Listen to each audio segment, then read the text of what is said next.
महालक्ष्मी रहे। मैं अपना नाम दे रहा हूं तेरे को।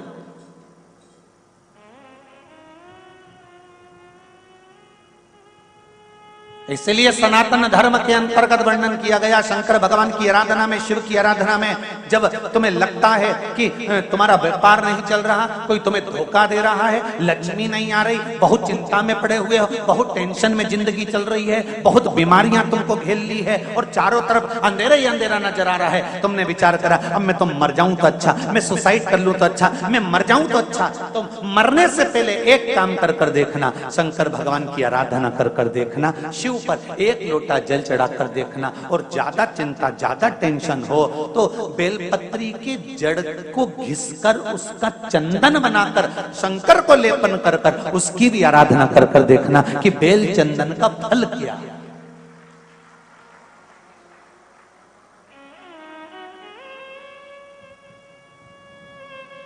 एक बेल पत्र, एक बेल, ये कोई साधारण नहीं, एक बेल।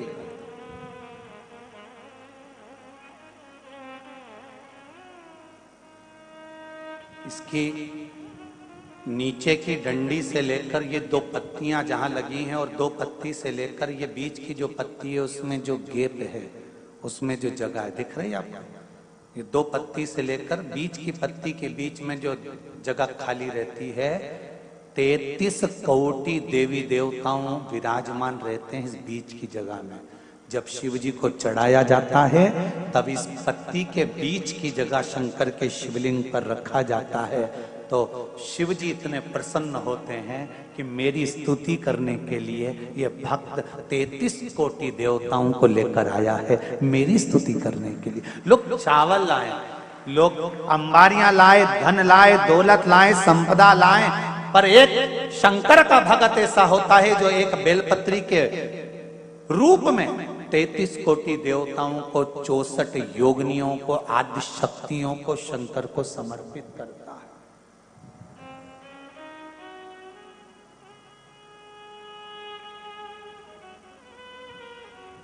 जाओ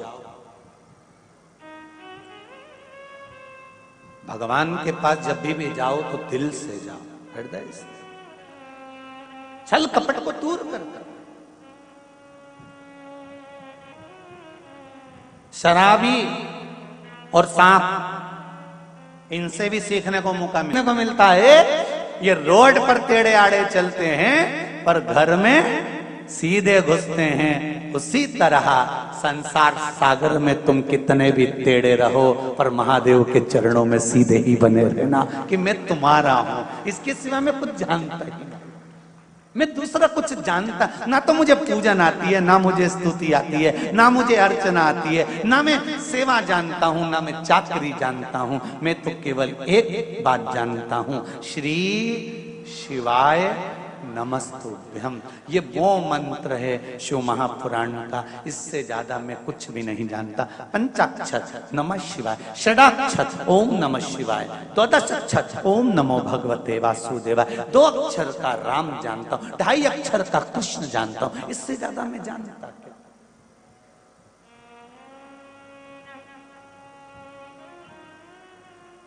इस चित्त को, इस वृत्ति को, इस मन को भगवान को समर्पित कर श्री शिवाय नमस्तुभ्यम। कथा के मध्य में जब भी शिव महापुराण का ये मूल मंत्र आए तो स्मरण सभी करें, और इस मंत्र को जब भी कथा के बीच में बोला जाए, चाहे आस्था चैनल पर सुन रहे हो, चाहे फेसबुक यूट्यूब पर सुन रहे हो, चाहे पंडाल में सुन रहे हो, अपने हृदय की बात इस मंत्र को बोलने के तुरंत बाद बाबा से जरूर कहें कि बाबा स्वीकार कर। और फिर कहूंगा, भाग्यनगर वालों बड़े किस्मत वाले हो जो आपको इस भाग्यनगर में, इस हैदराबाद में शिव महापुराण की कथा सुनने का मौका मिला।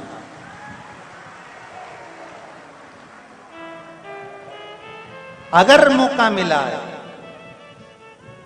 हैदराबाद की इस पावन धरा पर, भाग्यनगर में अगर आप लोग कथा सुन रहे हो तो आपकी किस्मत का वर्णन नहीं कर सकता। 3 घंटे के लिए आप अपना घर छोड़कर कथा पंडाल में बैठे हो तो मेरा देवाधिदेव महादेव भी आपकी दुख की घड़ी में हर पल तुम्हारे सामने खड़ा मिलेगा। हर पल, हर क्षण मिले। वो घड़ी है वो।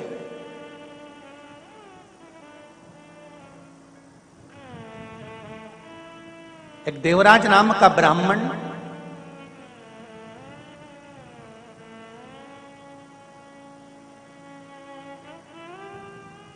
जो ब्राह्मण कुल में जन्मा था,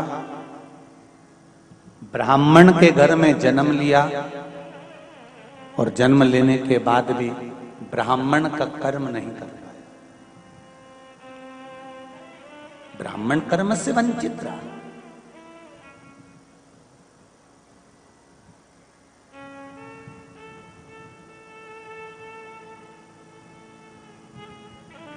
ब्राह्मण कुल में जन्म लेने के बाद अगर आप ब्राह्मण कर्म से वंचित रह भी गए तो मेरा एक निवेदन रहा है, वो हमेशा कहता हूं, कोई अगर ब्राह्मण कुल में जन्म लिया है, ब्राह्मण कर्म से अगर वंचित रह गया है, रह जाने दो, पर आप अपने मुख से किसी की निंदा मत करो कि वो ब्राह्मण होकर ऐसा कर रहा है, वो ब्राह्मण होकर ऐसा कर गया। हमें निंदा नहीं करनी।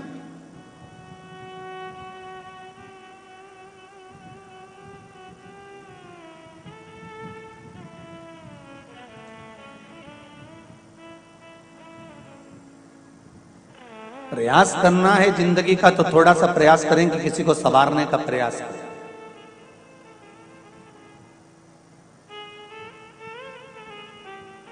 कोयल और कौआ दोनों में मीठा कौन बोलता है? जम के बोलो। कोयल।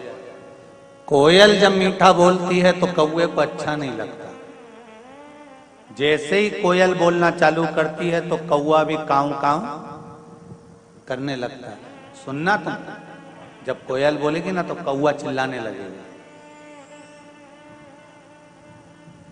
कौआ चिल्ला सकता है, कोयल की आवाज को दबा सकता है, पर क्या कौआ कोयल जैसी मधुर वाणी ला सकता है? निंदा करने वाला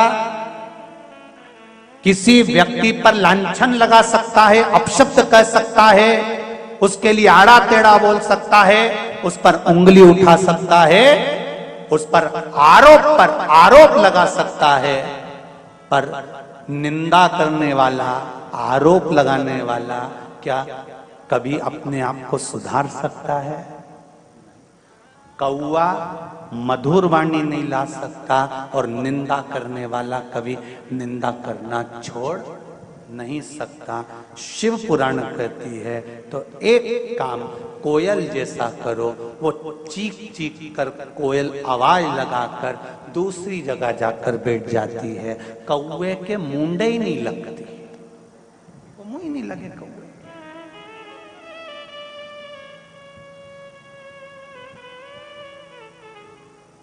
बोले बोले आग लगे बस्ती में, अपन रहो मस्ती में, क्या किसको रोइए, चादर तान के सोइए। अपनी जिंदगी मस्त जियो, जो होगा देखा जाएगा। अपन क्यों रोकर जीवन निकालें?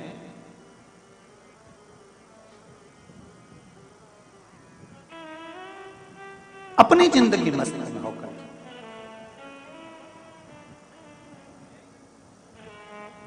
महाराज, महाभारत ग्रंथ के वन पर्व में, तीर्थ यात्रा पर्व और उस तीर्थ यात्रा पर्व के 96 नंबर के अध्याय में एक बड़ी सुंदर कथा है। अगर आपके घर में महाभारत की किताब हो, पुस्तक हो, पोथी हो, वैसे तो महाभारत की पोथी तुम्हारे यहाँ होगी नहीं क्योंकि तुम महाभारत कम करते हो, जो पोथी रखोगे। महाभारत ग्रंथ के अंतर्गत, काव्य के अंतर्गत वन पर्व के यात्रा पर्व में, यात्रा पर्व के 96 नंबर के अध्याय में एक सुंदर चरित्र वर्णन आता है शंकर के भगत का, शिव भक्त का।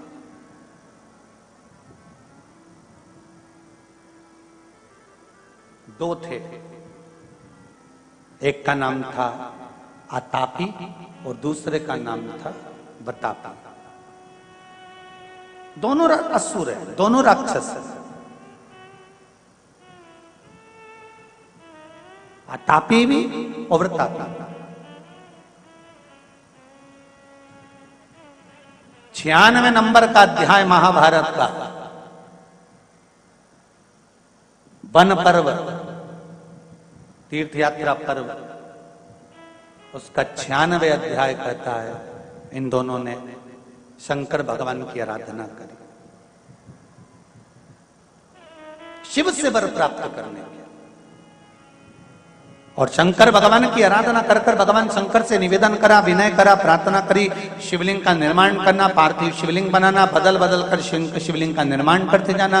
कभी बालू का शिवलिंग, कभी मट्टी का शिवलिंग, कभी पीली मट्टी का, कभी लाल मट्टी का, कभी काली मट्टी का, कभी सफेद मट्टी का, कभी बालू का, कभी स्वर्ण का, कभी अंबर का, कभी पीतांबर का, जो उनसे बन सकता था वैसा शिवलिंग का निर्माण कर कर उसकी पूजन करना।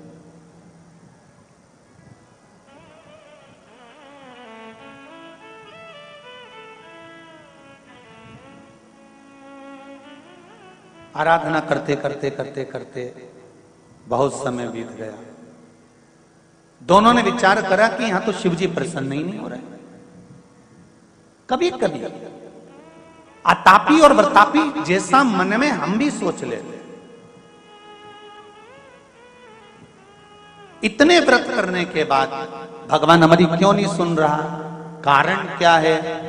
फिर हमारे मन में थोड़ा सा संशय उत्पन्न होने लगता, भगवान हमारी क्यों नहीं सुन रहा।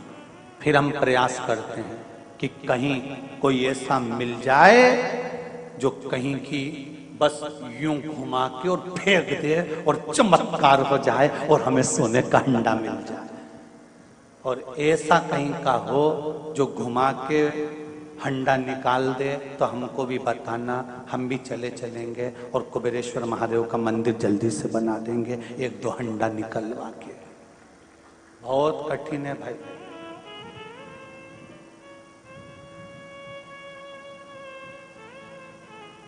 विश्वास अगर करना तो केवल एक भगवान पर, देव अधिदेव सब झूठा। परिवार के लोग भी आग लगाकर शमशान में से चले जाएंगे, कौन बात करने आएगा?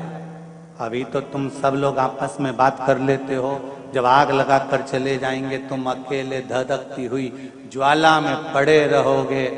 वो कहे ना, जो अकेले को भोगना पड़ता है बीमारी का कष्ट। सही है कि गलत है? किसी के शरीर में रोग हो गया ना, उसे अकेले को भोगना पड़ेगा। डॉक्टर आएगा, इंजेक्शन लगाएगा, गोली वाला गोली लाएगा, बेटा पैसा लगाएगा, बहू सेवा कर देगी, बेटा अपना काम करेगा, बहू अपना काम करेगी, भतीजा अपना काम करेगा, रिश्तेदार अपना काम करेंगे, कुटुंब वाले अपना काम करेंगे, पर भोगना केवल अपने को पड़ेगा, कोई दूसरा नहीं भोगेगा।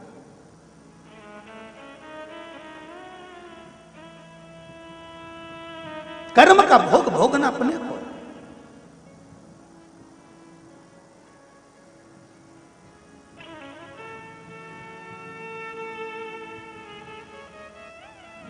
कितना एक चरित्र में कहा, दो मित्र है और एक मित्र धर्म से जुड़ा हुआ है और दूसरा मित्र गलत मार्ग से जुड़ा हुआ है।